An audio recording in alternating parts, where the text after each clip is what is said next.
रमेसर काका जब ये भूत ही कहानी सुनाना शुरू किए तो हम मित्रों को पहले तो थोड़ा डर लगा, पर बाद में भूतों से हमदर्दी होने लगी। हमने सपने में भी नहीं सोचा होगा कि एक भूतनी भगवान बनकर सामने आ जाएगी और अपनी जान पर खेलकर किसी की जान बचा जाएगी।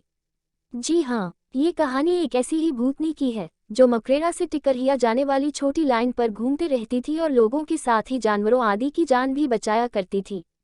बात बहुत पहले की है। एक बार रमेसर काका अपने बेटे से मिलने लखनऊ गए हुए थे।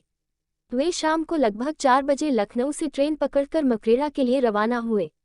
मकरेरा पहुंचने में रात के करीब 10 बज गए। मकरेरा पहुंचने के बाद उन्होंने सोचा कि शायद इस समय टिकरहिया जाने के लिए कोई गाड़ी मिल जाए।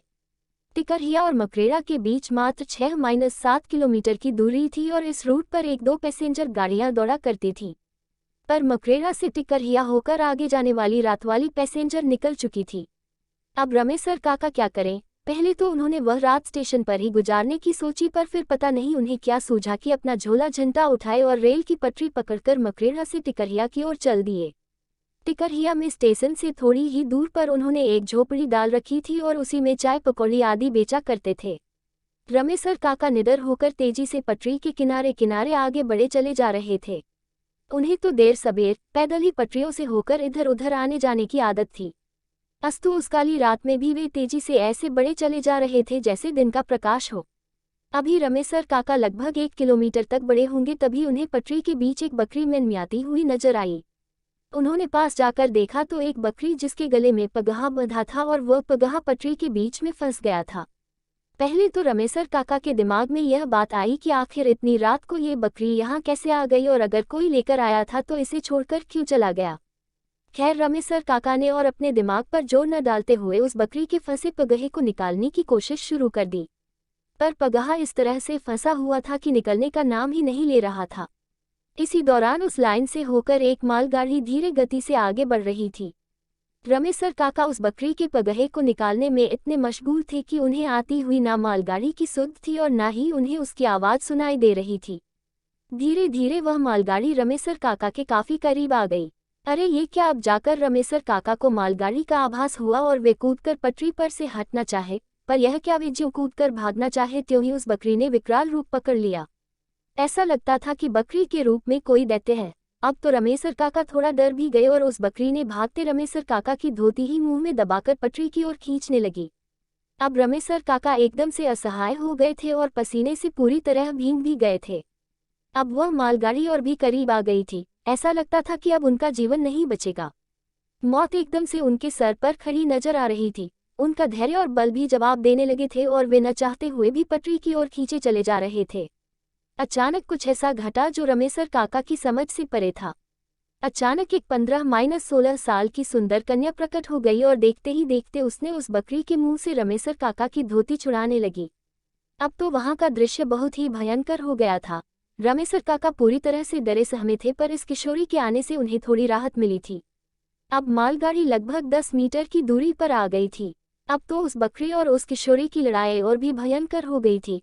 अचानक उस किशोरी ने बकरी के मुंह से धोती को छुड़ाने में सफल हुई और तेजी से रमेसर काका को धक्का दे दी।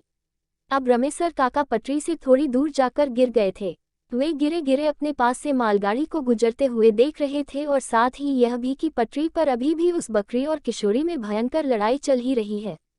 रमेसर काका अचानक एकदम से डर गए।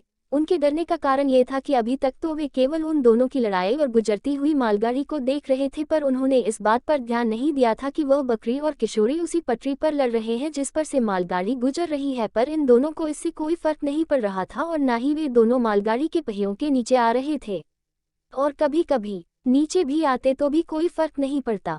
अब तो रमेसर काका एकदम से पीले पड़ गए, पर उन्हें इस बहादुर भूतनी लड़की के बारे में पता था। उन्होंने कई लोगों से इस बहादुर भूतनी के किस्से सुन चुके थे जो रेलवे लाइन के आसपास मुसीबत में पड़े लोगों, जानवरों आदि की जान बचाती रहती थी। अब मालगाड़ी गुजर चुकी थी, पर उन दोनों की लड़ाई भी जारी थी।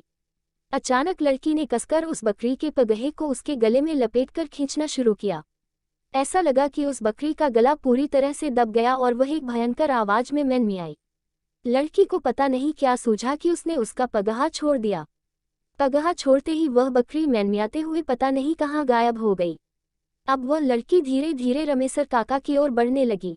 रमेसर काका थूक सटक लिए। उन्हें डर भी लग रहा था, पर उन्हें ये भी पता था कि यह भूतनी उनका बुरा नहीं करेगी। भूतनी धीरे धीरे रमेसर काका के पास पहुंची। रमेसर काका अब उठकर बैठ गए थे। लड़की ने हाथ देकर रमेसर काका को उठाया और दूर पड़े उनके झोले को लाकर दे दी। अब रमेसर काका थोड़ा सहज हो गए थे। लड़की ने उन्हें अपने साथ साथ चलने के लिए कहा। अब रमेसर काका उस लड़की के साथ तेज कदमों से पटरियों पर बढ़े चले जा रहे थे। कुछ दूर चलने के बाद अचानक रमेसर काका उस लड़की का हाथ छोड़ते हुए थोड़ा हकला कर बोले, बेटी, तुम कौन है और इतनी रात को इस सुनसान जगह पर क्यों घूम रही थी? लड़की पहले तो थोड़ा सिसकी, पर फिर संभल कर बोली, काका, 5-7 साल पहले मैं अपने माता पिता के साथ इसी पटरी के किनारे एक मड़ाई में रहती थी। मेरे माता पिता छोटे मोटे काम करके गुजारा करते थे। मैं बकरियों को चराने का काम करती थी। अचानक एक दिन मेरे इसी बकरी, जो मुझसे लड़ रही थी, का पैर पटरी में फंस गया। तभी एक ट्रेन भी आ गई।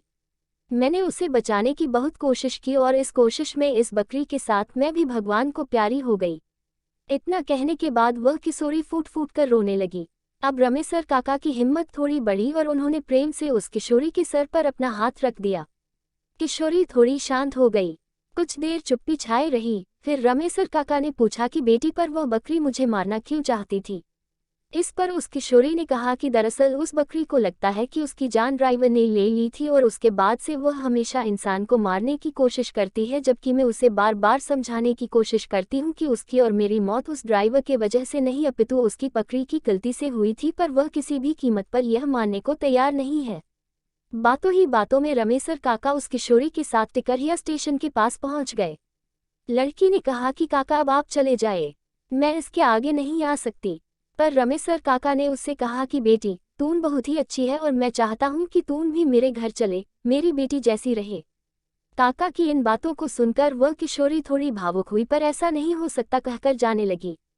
रमेसर काका की माने तो वह किशोरी बराबर रमेसर काका को दिख जाती थी और कभी कभी उन दोनों में बातें भी होती थी। एक दिन रमेसर काका ने उसकी आत्मा की शांति के एक छोटा सा अनुष्ठान कराया और उसके बाद कहते हैं कि वह किशोरी कभी नहीं दिखी। शायद उसकी आत्मा को मुक्ति मिल चुकी थी। कैसी लगी यह भूत ही काल्पनिक कहानी? जय बजरंग बली। समाप्त।